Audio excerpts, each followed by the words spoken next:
we're back here next to our pit fire. We fired these newest ones that have been sitting in the garage for weeks now. Since the last time that we made pots, we were down in the Carolinas and we picked up some sand. Why don't we really want the little? Because if we have the big stuff, then we have to crush it up more, or have like really coarse stuff in our pottery. What's coarse?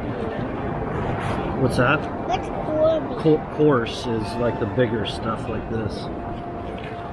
And we picked up some shell, and we're hoping to incorporate that into our next batch of clay that we get to do to temper. I made several different cups that actually have little handles on them. I think that was the first one that I put a little handle on it. And I also used like ochre that we found out in the field to paint on this cup. And I think that I painted it on the inside and these designs on the outside, and I think that kind of took. It was interesting.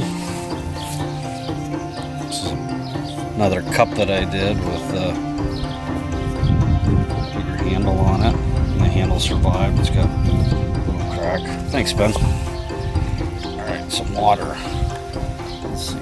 So this little tiny one though, Ben, it looks to me like it maybe didn't fire.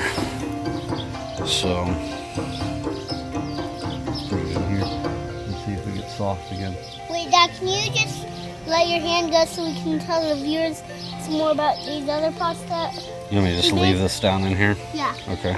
And we can just reach down and see if it dissolved. Dissolved. Yep. Yep. Yep. Alright, what about this one? This one looks kind of soft too. Oh, yep. This one is definitely not fired. Is it falling apart? No. Yep, it is. You're right.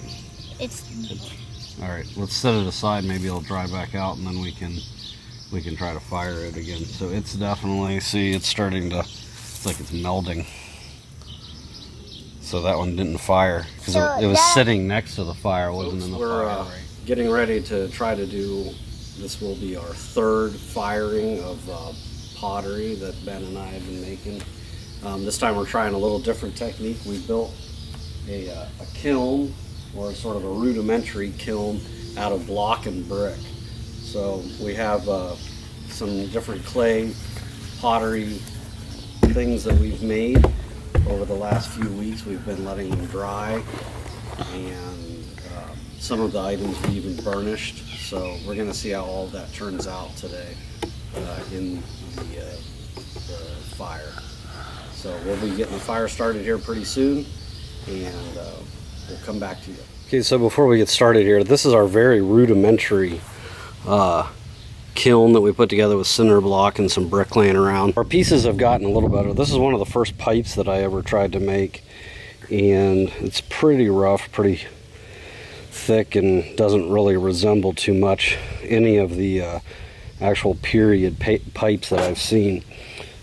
Subsequently, having looked at some of the different pipes from the time period, I've fashioned a couple of these, and this one, thanks Ben, and then I've also burnished them, just taking a lucky stone and using just a lucky stone to rub the clay that's dry smooth. I burnished half of, or a little bit of this pot, and didn't do the other side just to sort of see how that would change. Folks, we're going to be doing a kiln fire today, and we're trying to make some stuff that kind of looks like this almost.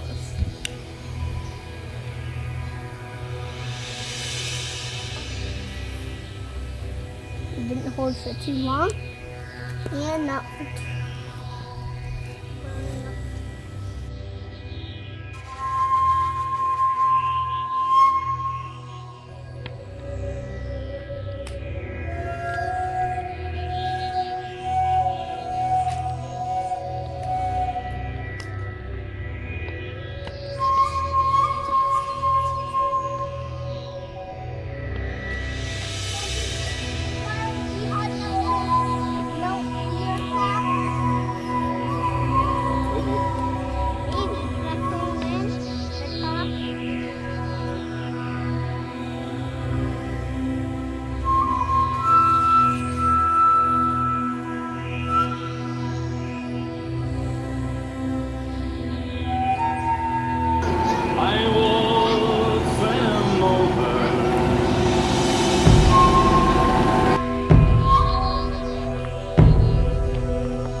today is September 19th, 2021. The last time that we fired any pottery was July 24th.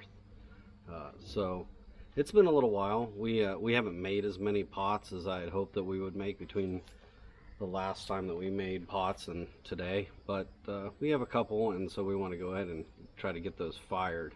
Before we do that, I want to show you some of the pots that we did before and how they've been sort of weathering.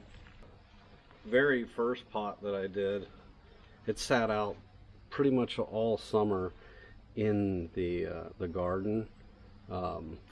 It's fairly porous because it did crack. Like I said, this is one of the first ones that popped in that first fire. Some of the other pots that we did, this is one of the examples, just sort of a round, sort of almost cups type of dish.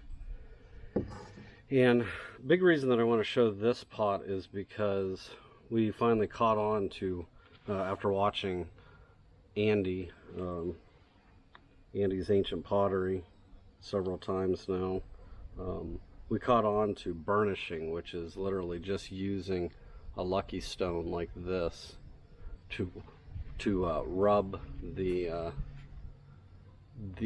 pottery when it starts to dry, when it gets about leather hard, a little better than leather hard, I guess I would say. Just take a lucky stone and rub the outside. This pot, I actually, and doing that is called burnishing. On the pot on this side, I don't know how well it's going to show here, especially because of the shadows, but on this side of the pot that I'm showing, it is unburnished. So we did not take the lucky stone and rub that side, but this side that is a good bit shinier and waxier is the side that we did burnish. We did rub it with the lucky stone, and it does have a much nicer, smoother feel to it and look.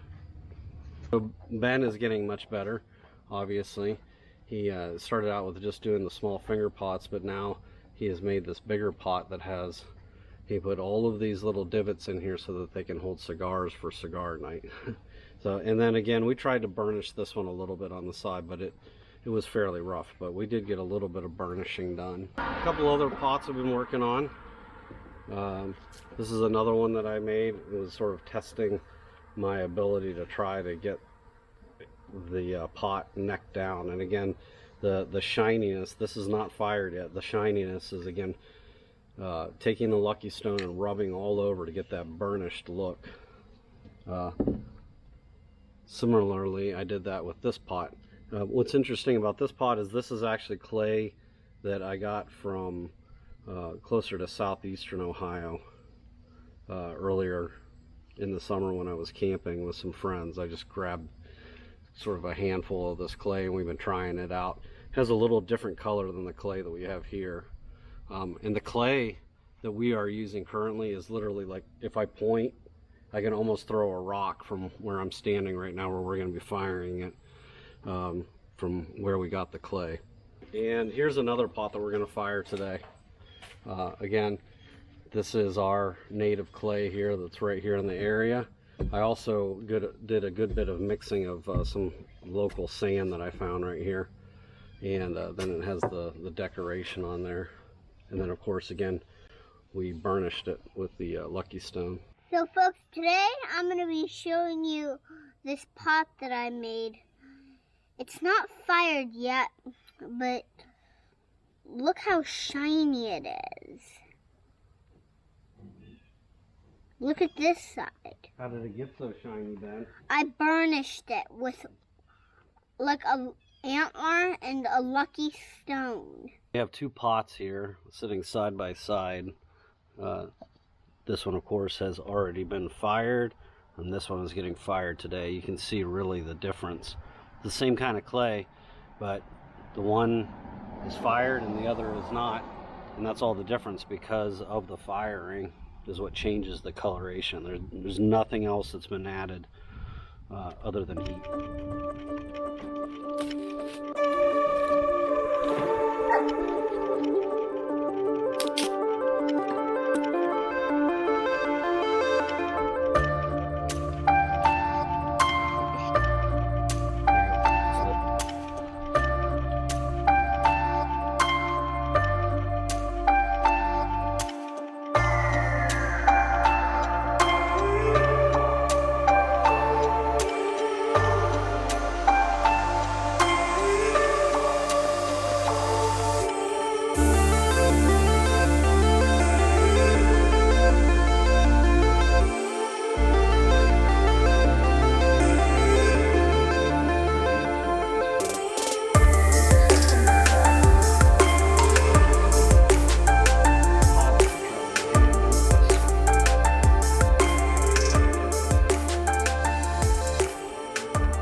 if I was doing actually trying to do replication of like 18th century or 17th century Eastern woodland pottery, I will do it right in the fire, the actual fire pit, to get that clouding and stuff on there.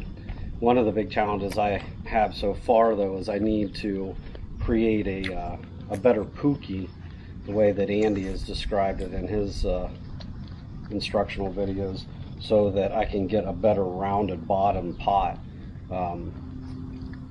without that pookie to build on. All of my pots end up flattening out. So we're going to try to build this fire up and get it nice and hot and see if we can get this pottery cooking.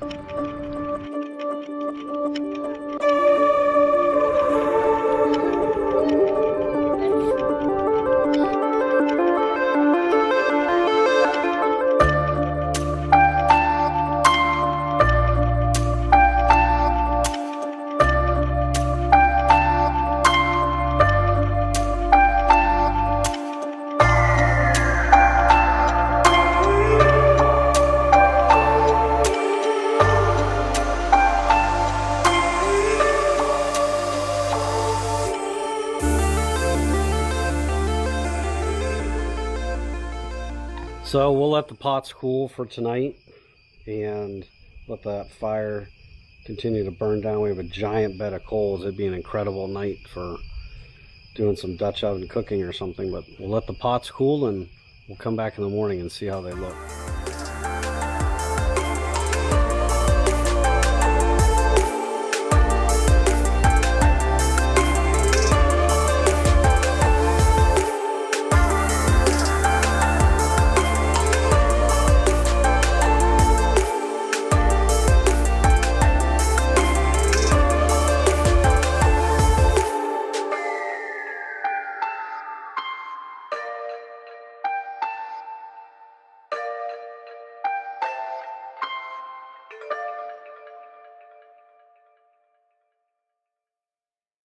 It's 6:30 the next morning. Here's Ben. Hi, everybody.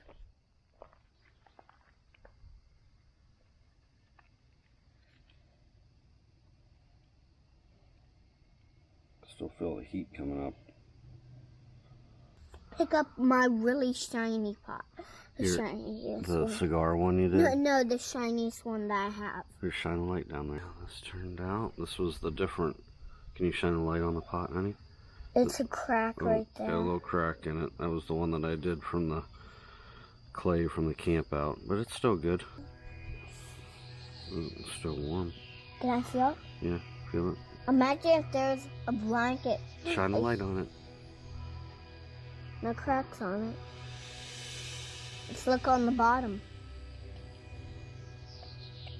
Shine a light on it, please. It's red.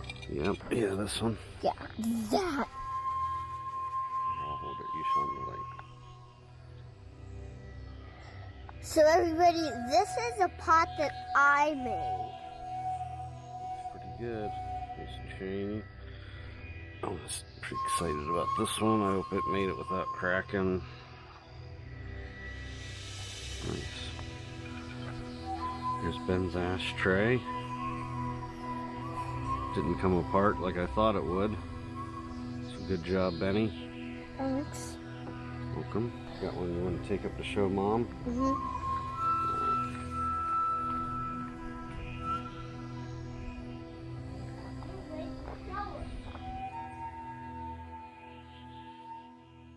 So it's the next day after we fired our pots here, and they are all cooled down. They've sat here on the deck for the entire morning, and just kind of want to look them over again here now in the full daylight. So this is the pot that we made from the clay from out of town. I can see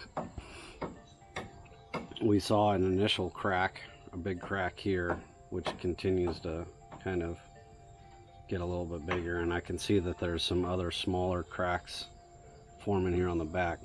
My guess is, since I didn't mix this with any temper, it was just the clay, that that might be the cause for the cracks. I can see another crack is starting to form right here as well. So So that's that pot.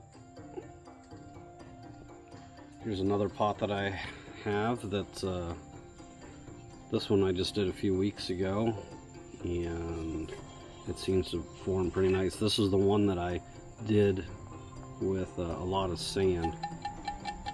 Has a real nice ring to it. There is one little spot of spalling in here, and I can see that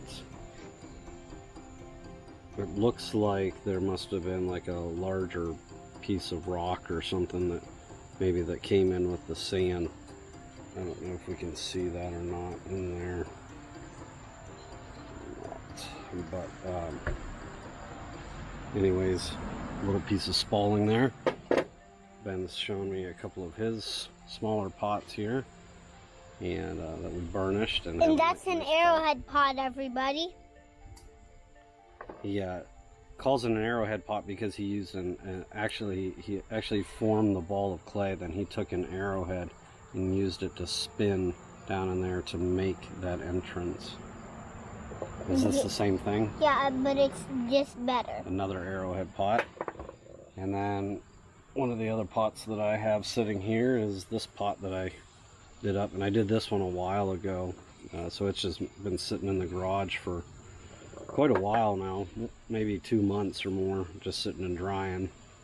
I'm interested in the color difference between these two because they are the same clay, but this one has some shell in it and this one has the sand in it. Now I don't know if it's because they air dried longer that they have a little bit different color, or because they sat somewhere differently in the kiln, or because they're shaped differently.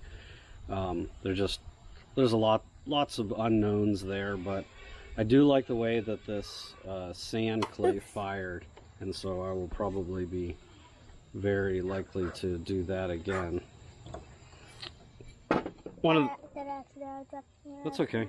One of the things that I asked Andy Ward not too long ago was if you could drink alcohol out of these pots, and I have one of these little pots that Ben made that is burnished on the outside, and I gave it to him, and he gave it to me, and I'm going to put a little bit of bullet whiskey in here. We're going to see how it sits. There's a little bit of ice in there already, just to cool that whiskey down a little bit. Pour that in there. All right, I'm just going to let it sit for a second because I want to see if it is going to absorb into the clay, but so far it doesn't look like there's been any issues here. It's just sitting in there. Let's see if it's changed the flavor at all.